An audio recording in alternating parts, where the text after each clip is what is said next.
ஒரே நேரத்தில் நீச்சல், ஓட்டம், சைக்கிளிங்.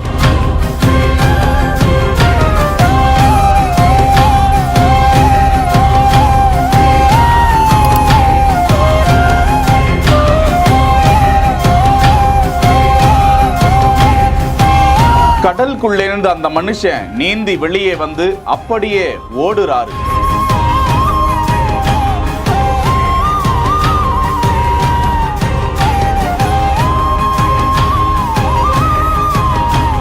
கடினமான அந்த தடகள போட்டியில் கலந்து கொண்ட அண்ணாமலை குறித்த காட்சி. இருந்தாலும் உங்களுக்கு வேற லெவல் ஸ்டாமினா தான். கோவாவில் கடந்த பல ஆண்டுகளாகவே ட்ரையாத்லான் போட்டி நடந்து வருகிறது. அதாவது 3 விதமான போட்டி.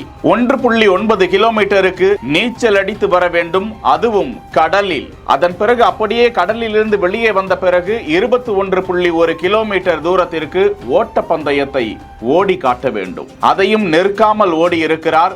நீச்சலை முடித்துக் கொண்டு அவர் வேற லெவலில் வந்து ஸ்டாமினாவோடு ஓடக்கூடிய காட்சியை பாருங்கள். இதை பார்த்தே மெர்சலா இருப்பீங்கள்ல. அப்படியே அவர் 90 கிலோமீட்டருக்கு எங்கேயும் நிக்காம சைக்கிள் ஓட்டி வந்திருக்கிறார். மொத்தமாக இந்த போட்டிக்காக அவர் 8 மணி நேரம் 13 நிமிடங்கள் எடுத்துக்கொண்டதாக தகவல்கள் வெளியாகி இருக்கும் நிலையில் இந்திய பிரதமர் மோடி அவர்கள் இளைஞர்களை எழுச்சி அடைய வைக்கும் இந்த பங்கேற்பு மிகவும் மகிழ்ச்சி அளிப்பதாக பாராட்டுக்களை தெரிவித்திருப்பது குறிப்பிடத்தக்கது. செய்திகளை வழங்குவோர் உஜ்ஜீவன் ஸ்மால் ஃபைனான்ஸ் பேங்க்.